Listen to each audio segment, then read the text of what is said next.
All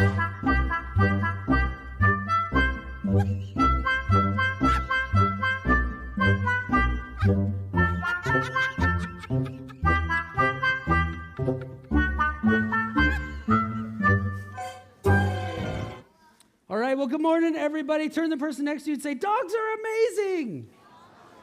They are absolutely amazing. They're entertaining, and the internet is filled with great things, isn't it? Great videos of things like dogs, and I also searched cats, and I also searched husbands falling asleep in random locations. There are plenty of videos. No videos of moms falling asleep. Shout out to all the moms that are always doing all the stuff. So round of applause for the moms this morning. Come on. Come on. I stopped when I saw that video this week, and there's a couple of them I smushed together. I stopped when I saw some of those in my feed this week because I just thought, man, that's what I want.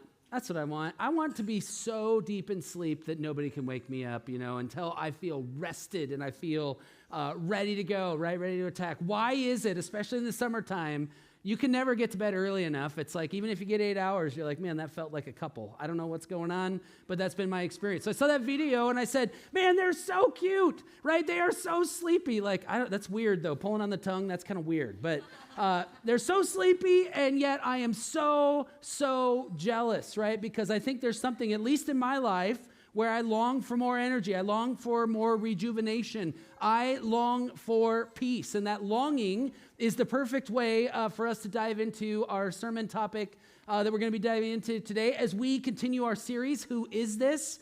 We've been looking, this is week 4 out of 5, looking at key, I'll use the word facets this morning, facets, angles, perspectives on this question, who is Jesus of Nazareth? All right, who is God? How does he show up in our lives? What is it that we need to remember? What is it that we need to know? And we've been talking about some really big, important topics when it comes to this. A couple weeks ago, I talked about salvation. I know Murph brought a message that reminded us the authority that Jesus can teach with, right? He can teach the teachers. He's not just somebody who showed up with some good ideas. Like, he is the incarnate of wisdom for us. And last week, Whitney preached on the fact that he is the fulfillment of the prophecy, that he is here so we can live and be set free by his love. Today we get to tackle into one of my favorite stories, and I feel like I say that every time. I have a lot of favorite stories in the Bible, but this one is awesome, all right? We're going to look at this side of Jesus, this fact about Jesus. When you ask, who is this? One of the answers that needs to show up in our mind when we find ourselves in the thick of it is this, that he is the master of the wind and the waves. The master of the wind and the waves. And so as we get into this today, I want to start by talking about another one of my favorite topics besides dogs. Let's talk about storms. Who doesn't love a good storm, okay? I love living in the Midwest for many reasons, but one is I've lived in Seattle and I've lived in Los Angeles. In both those places, they don't really get thunderstorms. They don't even really have 4 seasons. I'm like, oh man, they are missing out, right? Because there's something about storms that's just captivating, that's amazing. And here's what I've come to know in my life. There are 2 types of people in the world, okay? There are people that when they hear a tornado siren, they run to the basement. Those people are great people. They're smart people. They're people who are probably going to live longer than type 2. There's also a group of people, and I happen to be one of them in this room today, that when you hear a tornado siren, you run outside. Anybody else? Right? You're like, oh man, there's a big thunderstorm coming. You're not proactively hiding. You're like getting out the binoculars. Like, let's see if he's got what it takes, right? What's God going to throw at us this time, right? And there's something that's amazing about storms.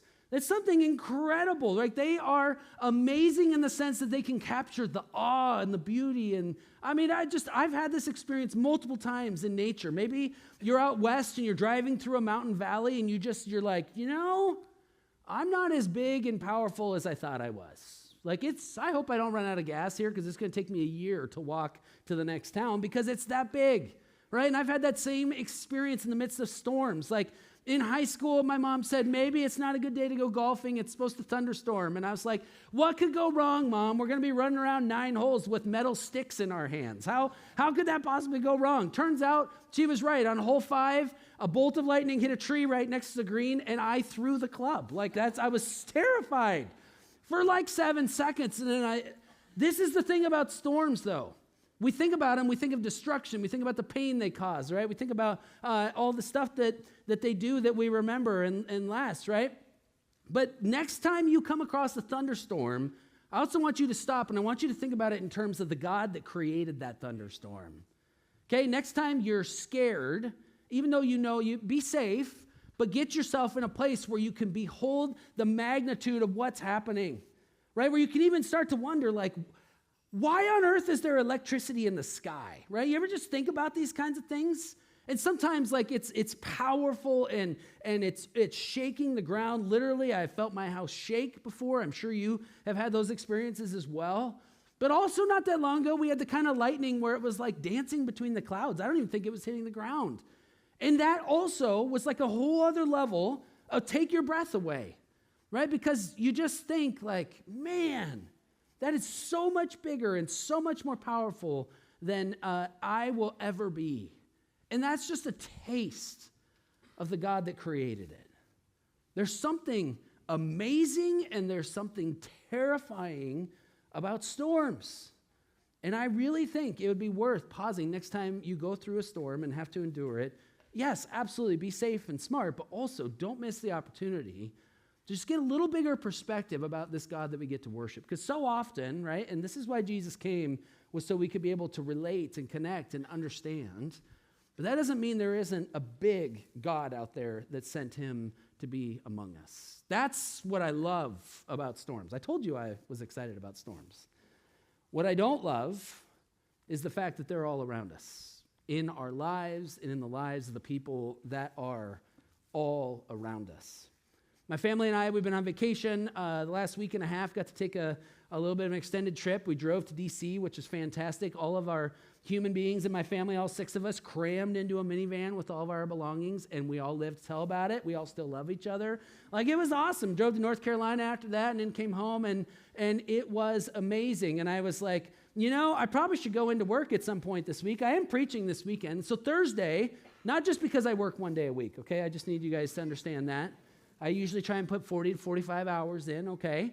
I thought, Thursday, I need to go in. I cleared the calendar, had this day set aside. I need to get my head around the sermon because I got stuff Friday, got a kid's birthday, all these other things going on this weekend. Like, I got to get my sermon done. And so I came in to the office, and in the first couple hours, honestly, I'm not making this up, between the text messages I got, between the emails, between the phone calls, between the tasks that have been put on my task list saying you need to follow up with so-and-so, this was my Thursday. I'm not exaggerating.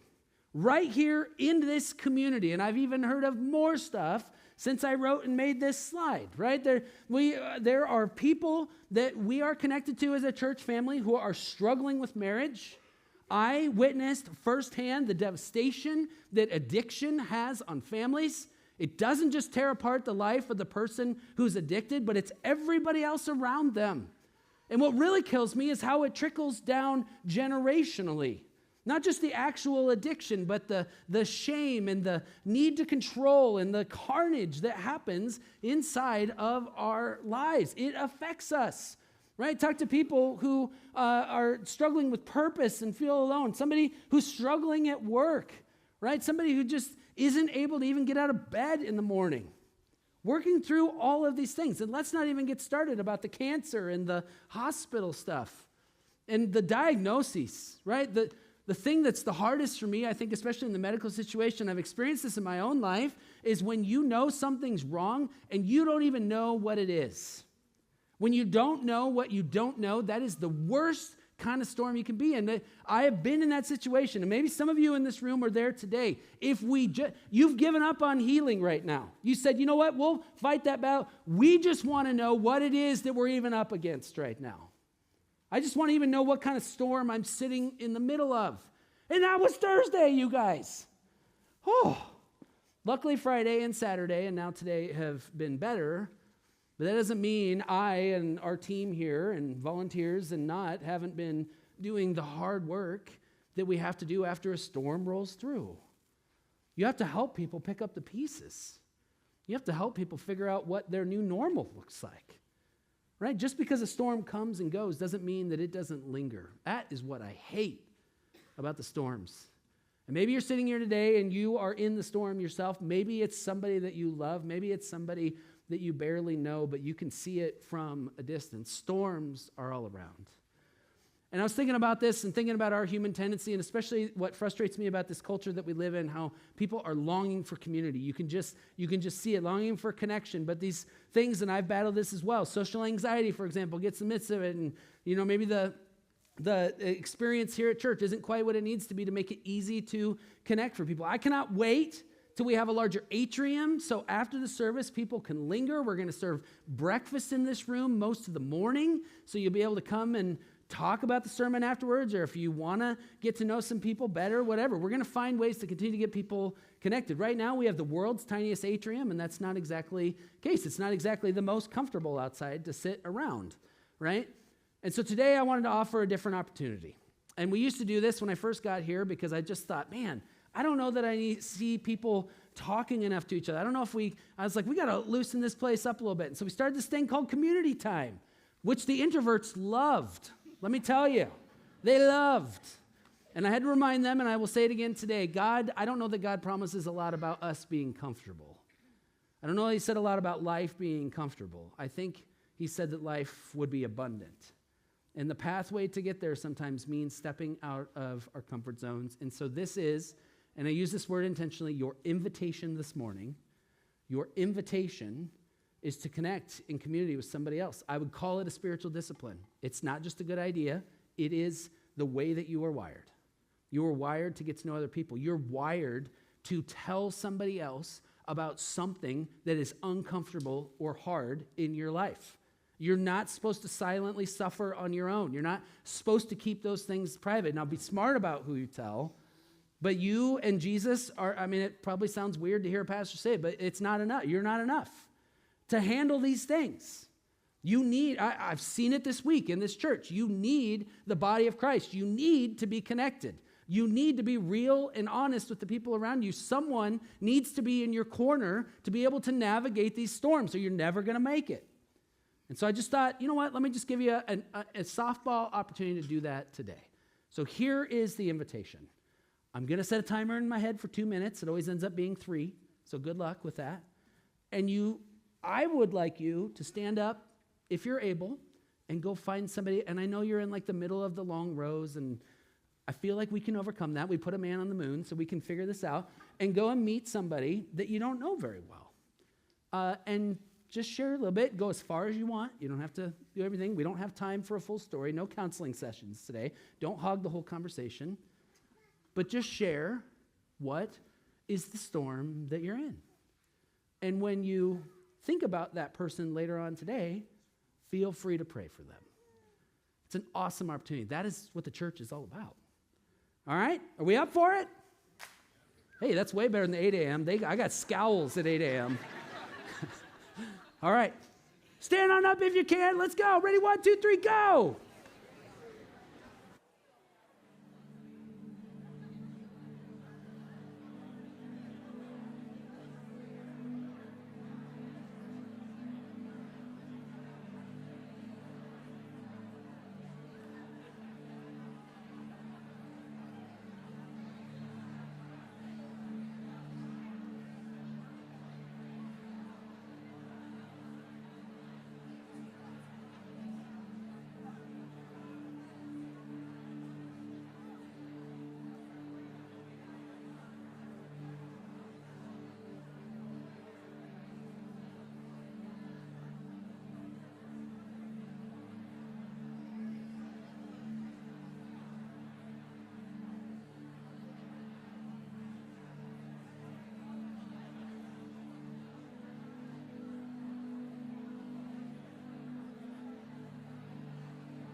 All right. Quit being the church. Quit connecting. Quit loving one another. Quit loving your neighbor as yourself. Cut it out. Oh man, that was awesome. How many of us hated that? Anybody hated that? Thank you. I'm so sorry. Sorry, not sorry, right? Sometimes it hurts so good. Like it's just the reality. I run into people all the time that are like, I don't know who else to call. And like, that's great. Call the church. Like, that's fantastic. I love what I get to do. I love, people are like, I'm sorry, I'm crying. I'm like, you got to stop apologizing, right? This is exactly what the church is all about. It's about being this place where we can find refuge, right? Where we can begin to find healing and at least at a minimum feel connection, right? We aren't going to be able to experience and resolve all the storms as quickly as we want. But there's no reason you have to go through it alone. So I think it's important. And sometimes that loneliness even triggers into our relationship with God. Right? David writes this in Psalm 13, how long, O Lord, are you going to forget about me forever? Right? Sometimes we think, well, yeah, no other humans care, or I don't want to bother them. And sometimes it feels like God's not listening either. And what I love about this passage, and I have used this passage to yell at God. It was a big aha for me in college when I realized, this pain that I feel, like he can take it. I can cast my burdens onto him and onto other people. How long will you hide your face from me, right? Isn't it crazy that one of the greatest leaders in biblical history people look up to and is held in high regard, that he felt this way? And yet sometimes we feel like we're less than or weaker because we don't feel like we can handle all the, everything feels great all the time, right? Like we gotta rethink this.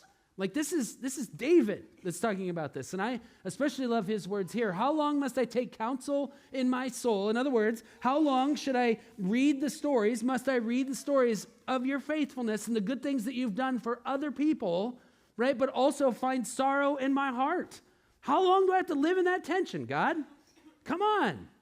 I love that he gives us a script because that reminds us that it's absolutely okay to struggle with these things. What I also want you to understand, though, is that there is a vision here, that there is a destination, right? That there is a reason why we come to church every week. It's not like we just hold worship services once a year and everybody's good to get through the whole rest of the year. It's not because I need more things to do. We're not here because I was bored, okay? We're here because we struggle to remember who we are.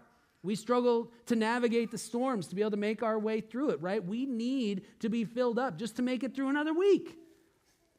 I love the vision here that's in Jeremiah 17. The why. Why do all this? Because we need to get what we need so we can go out and do what God has called us to do. But what is the end goal on that? What does it look like? Why do we do the daily Bible readings? Why do we do the small groups? Why do we do all these things? All right, Jeremiah says in chapter 17, verse 7, blessed are those who trust in the Lord, who have made the Lord their hope and their confidence. And we can't keep doing that without breathing in, right? Some good news and some oxygen here. He says they're planted like trees along a riverbank with roots that reach deep into the water. Such trees are not bothered by heat. Okay, when something comes down on you, when the storm bears down on you, you're not bothered by that. I guarantee you any storm that we experience, we're going to be bothered by it because we're human. But this is the goal. This is where we're headed, right? This is my vision for this church, that we would be a body of Christ who, as we continue to walk and journey and breathe in God's good news together, we are formed and forged into kind of people who are not as bothered by the heat.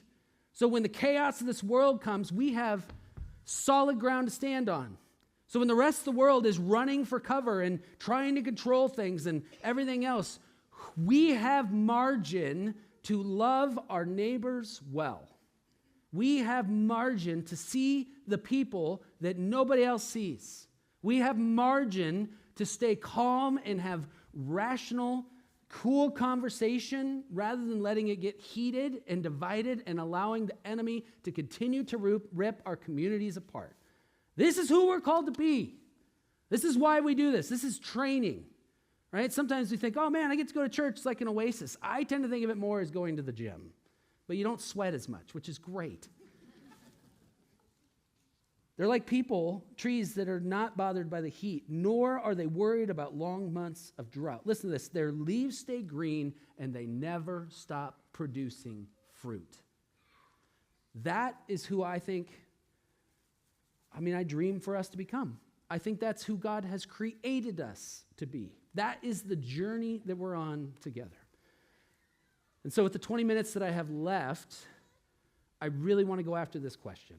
As people who constantly encounter storms, and I just noticed all of you, whether you like that exercise or not, you guys had a lot to say to each other, right? The room got really connected really quick, and I love that about this group, all right? As people who constantly encounter storms, which is all of us, what do we need to know?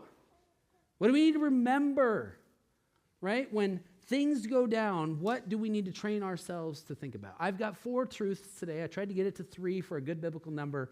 I couldn't get there. So I've got 4 today, and I want to use the book of Luke in our text and kind of the chapters before it to get where we're at, okay?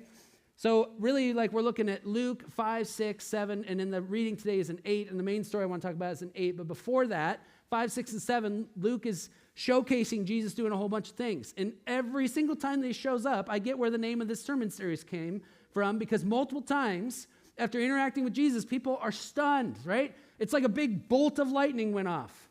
It's like you just saw the cutest puppy ever just laying there asleep, and people are pulling on his tongue, and they're like, who is this dog, right? You have this moment, though, where you're encountered with the holiness of God, and you realize, man, I am not even close to as powerful and almighty and magnificent as he is. You're just in the presence of his glory and his greatness. And as people find that, whether they're listening to him teach, whether they're being healed, whether they're being called as disciples, and Jesus is that annoying boss that's like, I know you've been fishing all night. I know you've been out there working on it, but you got to throw your net on the other side of the boat. And they're like, okay, Jesus. And before they know it, the boat is beginning to sink and the nets are tearing because they cannot believe what has happened. And listen what happens after that. When Simon Peter realized what had happened, he fell to his knees before Jesus, and he said, oh, Lord, please leave me. I'm too much of a sinner to be around you. He didn't even feel worthy, not because he just felt like junk, but not because he knew how bad he was, but he saw. He didn't just hear about or just think about. He saw and he tasted how great God's glory was. How do you connect with God on a daily basis in a way that you can begin to get more and more of that in your life? The more we understand how great he is, the more we realize how human we are and we need him. I'm too much of a sinner to be around you, for he was awestruck by the number of fish that they had caught, as were the others around them. That's what's happening. Jesus has been opening his eyes, the eyes of his disciples, to him, into his glory. And as he's making his case, he's got one more little deposit he wants to put in there, and that's where we find ourselves in Luke chapter 8. One day Jesus said to his disciples, let's cross the other side of the lake. Makes sense, right? A little boating trip. Let's put on the life jackets and let's go. And you got to remember, these guys did this for a living. They're fishermen, right? What I appreciate, though, is this next verse. So they got into a boat and they started out, and as they sailed across, Jesus settled down for a nap. All right, you're welcome. Did you know that napping is a spiritual discipline as well? Did you know that Jesus, in the middle of the day, models the way that we are supposed to live our lives and chooses to take a nap? So next time your boss says, what are you doing, taking a nap? You're like, hey, if it's good enough for Jesus, it's good enough for me. See how that works? Let me know, all right? I think it's amazing, and scholars will talk about, right, it reveals the humanity of Jesus, and I think that's really important, because sometimes we just think, oh yeah, he's got it all figured out, I can't relate to him, right, I'm not the son of God, whatever. Jesus needed a nap, and so you ought to think about making sure that you're taking care of yourself as well, all right? He continues, though, as the story goes on. He continues napping as the storm decides to show up. And you know, as Luke is getting the account of this was not just a storm, this is a storm. It was a fierce storm, and not only that, the boat was filling with water, and they were in real danger, all right? These are not wannabe amateur fishermen. These are hardened men of the sea. They know what they're doing. They're not amateurs, they're pros. And if Luke is hearing them tell the story and he's saying, oh, these guys thought they were in danger, then you know it was not a storm to be trifled with, okay? There's something magnificent going on here. And I think this is worth pausing just for a second to make a point. And I want to do it like this. I want to give you 2 observations this morning. 1, they got in a boat with Jesus. Okay, they were with Jesus. And 2, they experienced a storm. Isn't that crazy?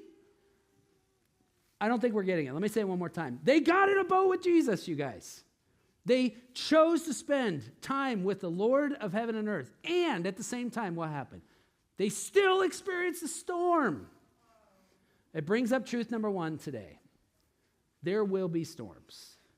How much time and energy do we try and avoid experiencing storms?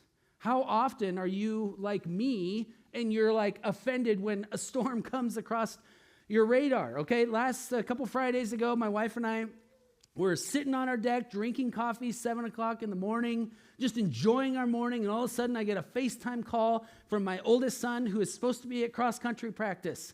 You know, it's 7 in the morning, I'm sitting on my deck, I don't have a shirt on, I'm not thinking about any of this, and all of a sudden I hit the button, I'm like, I mean, the alarm bell this guy won't even like talk to me, let alone let me hug him, let alone like call me at 7 o'clock in the morning. I should have been thinking, you're about to have a parenting moment here, but I wasn't thinking about that. I was just sitting there enjoying my coffee, and I'm like, oh gosh, what's going on? I answer it, and there's my son Callan, and there's a mom of one of his teammates, and Callan goes, I just got into a fender bender.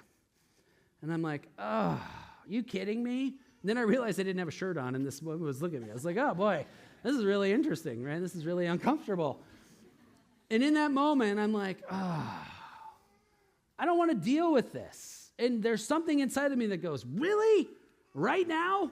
I'm already trying to do all this stuff. Why are we worried? Why is this happening? Okay? And I need you guys to think about this. What assumptions do you make when it comes to the comfort of your life? How surprised are you when a storm hits? There will be storms, okay? Jesus could do anything he wants with these guys, and he doesn't go around it. He doesn't avoid it. He doesn't say, let's wait a couple hours. He's like, he allows them to go right into it. Why? Because he wants them to be prepared for life. And he understands the temptation that if you don't anticipate the fact that storms will come, then you might be tempted to believe when they do hit that God has forgotten about you. You might be tempted to believe that you did something wrong and God is punishing you. Oftentimes what happens is we've made our own mistakes and we're just reaping the natural consequences of it. All right? If we don't anticipate storms, then these questions are going to they're going to show up and they're going to have power in our life to get us to maybe trust God's enemy more than God himself when he says, are you sure God cares about you? Right? That's what happened in the garden. A seed of doubt is planted, and the next thing you know, you got a broken world that you're living in. And we're not the only ones that wrestle with this. Paul talks about this in Romans 8. He says, does it mean he no longer loves us if we have trouble or calamity or are persecuted or hungry or destitute or in danger or threatened with death or sitting on our deck on a Friday morning and you get a call from your son who's been in a fender bender? Does that mean that God no longer loves you? Sometimes I think we would think, yeah, it feels like that. And that's okay. But that's not the truth. Paul has a much different answer. He says, no, despite all these things, overwhelming victory is ours through Christ who loves us. So what I want to make sure as we go through the storms of our lives, ladies and gentlemen, that we understand that storms come fast, that storms can devastate, right? That storms can be terrifying. Also, what we need to understand is remember all these truths today is that here on earth, Jesus says, this is how John says it in John 16, here on earth you will have many trials and sorrows, but take heart because I have overcome the world. And this gets to, I think, what it is that we can do to transform the way that we look at storms. So often when things happen to us, we want to get our eyes down on us. It's like we're on a canoe trip, and that's probably where I've experienced the most terrifying storms in my life. Every year I drag my kids to the wilderness because I want them to avoid being screenagers and actually develop things like emotional intelligence and conversation intelligence and understand the world works without digital electronics. Roblox can go away for a little bit, like the world will be okay without it. all right? And we drag him out there. And 2 years ago, this is a direct quote from my 11-year-old son. Dad, I don't want to die out here. All right, direct quote, because a storm was blowing in and the winds were coming across that lake. Actually, we were on the opposite end. I took a picture when we got to land and the storm had subsided because I was like, woo, we made it. It took me 2 hours to get across that lake that you can see on here because every time the wind would blow, and the wind was pretty intense, waves were coming over the side of the canoe, it kept blowing us in those trees. You can't see the sharp rocks over there, but they're there. Just ask my son Gabe. He knew all about it. And was worried, and I did that whole like fake it till you make it. Yeah, we're going to be fine, buddy. Let's keep going, right? Storms can be terrifying, and in the moment it was. But after we got on shore an hour later, look what happened. The beauty that was available. And so I wonder if there isn't an invitation, a call for us in the midst of the storm to elevate our eyes, not on the paddle and the waves that are coming in the boat and how little we're able to move our canoe the way we need to, but I wonder if there's a need to lift our eyes, to understand where our help comes from, to zoom out to this bigger picture. And the cool part is, as God works here, he really zooms out to eternity for us. And so this is what happens. Jesus gets woken up by his disciples, and they say, Master, we're going to drown, which means they've gone into panic, and they're panicked because this guy's sawing logs. They think they're going to die, and he's sawing logs. So they wake him up, and as they continue, right, this is what's important for us to understand, is just because we're anxious doesn't mean that God is. Just because we're worried about something doesn't mean that God is. And I have a mentor here in this congregation. There's a lot of people at Hope Grimes I look up to spiritually, and I learn a lot from. And one of them gave me this question that he loves to ask God when he's anxious. He loves to just sit down for a minute and say, are we worried about this? And I love that question because sometimes we think, I'm down here and I need help, and I'm like hoping God will throw something down from heaven to kind of help me get through, right? He's across the table and he's like, well, there's not much I can do for you, but maybe I'll give you a little something, something. You ask a question like this, who's sitting at your side of the table? Jesus, right? You've gone from somebody who's just trying to get some information to a partner, to someone in the boat with you also helping you row. He said, for 20 years, Andy, I've been asking God this question. Are we worried about this? He said, in 20 years, God's never said, yeah, I'm totally worried about this, right? No, he never says that. No. Be still and know that I am God, right? You can trust me. In this life, there will be storms, but take heart, for I have overcome the world. Jesus wakes up and he rebukes the wind and the waves, which to rebuke simply means to put it in its place. So he tells the storm to get in line, and suddenly the storm stopped and all was calm. And as I think about this moment, can you imagine? Can you imagine going from this to this in just an instant? I think you would have some questions. I think you would have a chill running up your spine. And I think you'd be saying to yourself, who is this guy? I thought I knew him. I've read the stories. I've spent time with him. I've had prayer moments like this, where you're like, man, I thought I knew, and I had no idea how good he is, how powerful he is, how capable and how kind he is. My problem sometimes is I forget who's in the boat with me. It's not that I diminish him, I just forget that he even cares. Mark's version of the story gets after this a little bit as well, and I think this shows up in multiple Gospels, and I think it's really powerful. He says, silence. So when Jesus rebukes, Mark actually gives us the script of what Jesus said. Silence. Be quiet, storm. Right? That's who you worship. That's who you pray to, is a guy who can show up and say, you know what, storm? It's time to settle down. Be quiet, storm. And not only that, he says, be still. And the Greek word there for be still is literally translated, be muzzled.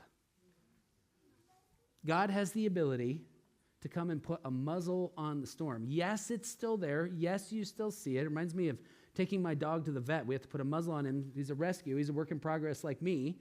And so we have to take him. He's got a little bit of anxiety, and we take him there, and it's like, we don't want anybody to bleed after this, so we have to put a muzzle on him. He experiences what needs to happen, but he doesn't get hurt in the process. And that's mostly true. I think when you zoom out to eternity, that is true. Even in the storms we face. In this moment, right now, as the waves coming into your boat, yes, it hurts. I don't say any of this lightly.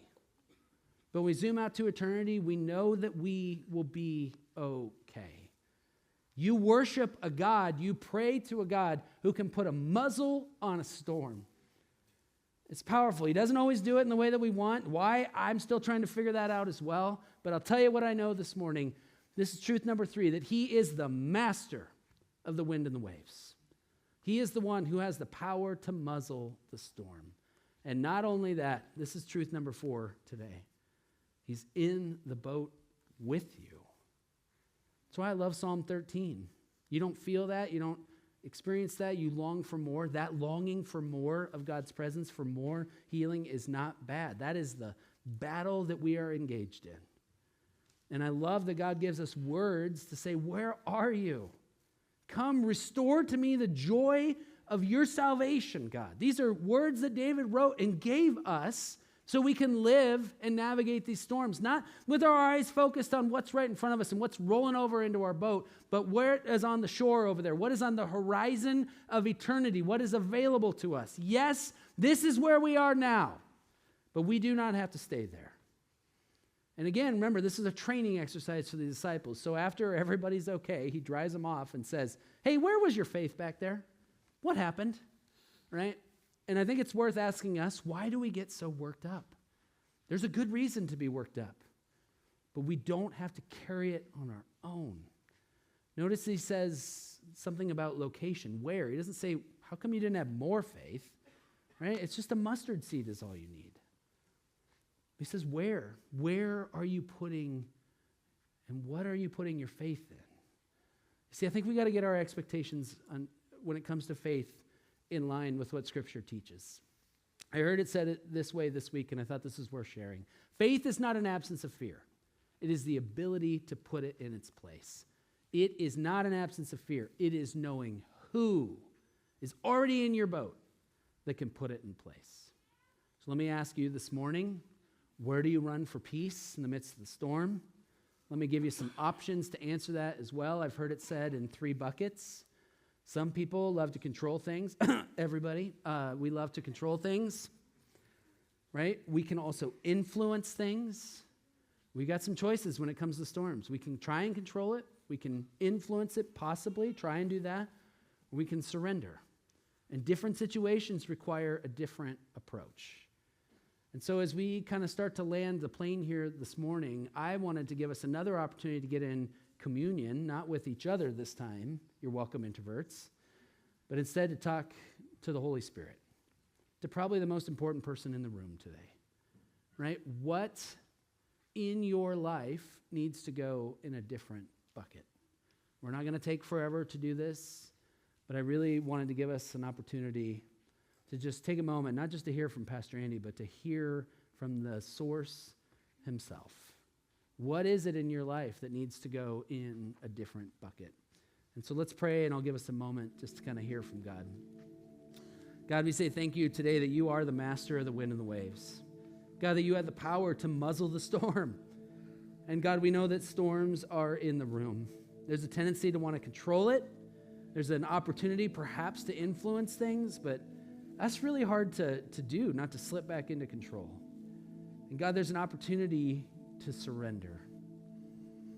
Lord, as we encounter these storms, as we encounter the things that aren't quite right, the things that bring pain into our life, God, would you help us to name those things? And would you help us to think about the adjustments we need to make as we put them in the right bucket?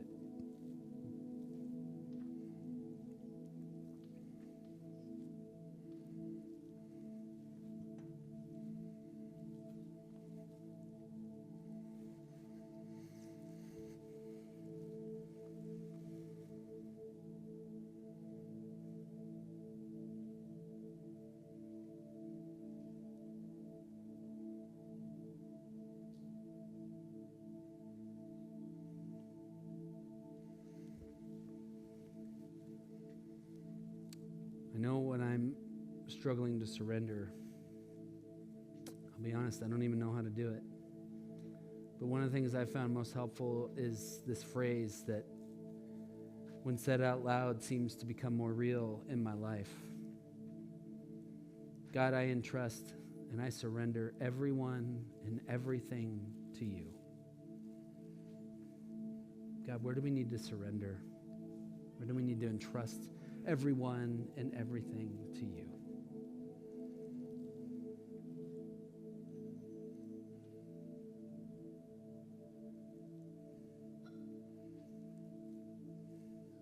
Is it your spouse? Is it your kid? Is it your performance? Is it your health? God, help us to see eternity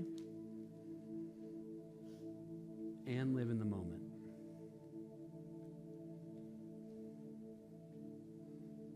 God, help us to be like you, to be able to take a nap in any circumstance. God, help us to be Jeremiah 17 people. And God, thank you for your love and your grace in this moment. And God, thank you for the reminder that we can do this anytime, anywhere. God, we give these situations to you today. And it's in Jesus' name that we pray. And everybody said? Amen. My closing thought today is simply this. I've been thinking about all this. You know what else I've been thinking about? Is soccer. And I was thinking about that USA men's team and how awesome it was, right? The first two games. It was amazing. Like, wow, we're good at this, right? I don't know if we're going to win it all, but it's amazing. And then the last game happened. We were supposed to win that, and it didn't quite go according to plan. And I thought, oh, man, it got ruined, right? And then I listened to a commentator afterwards, and based on the scoring and the points and all that, how it works, right? It really was an inconsequential game.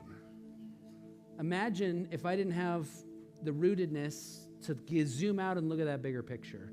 Imagine if my life and my sense of worth and how my world was doing went up and down with the score of a soccer game. I know a lot of people living like that. It was amazing to understand that they went through this moment and really, for the most part, no consequences. In fact, the experts are saying it's good because now they know a little bit more about who they are, and they developed a little more grit and character. Only reason that's still a good situation to lose a game like that is because, based on the circumstances, it's all bark and no bite. I'm not saying the storms in front of you are going to be easy all the time, but when you're willing to zoom out to eternity, even the most difficult thing that we go through, and I do not say this lightly, I have a lot of questions for God when I get to heaven someday. But when we zoom out to eternity, this is the good news of Jesus Christ.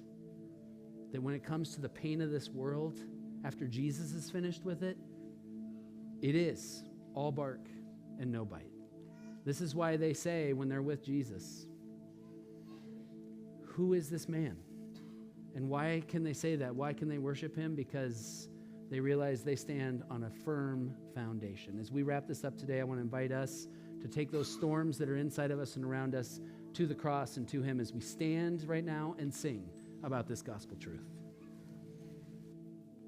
Well, let's respond in worship.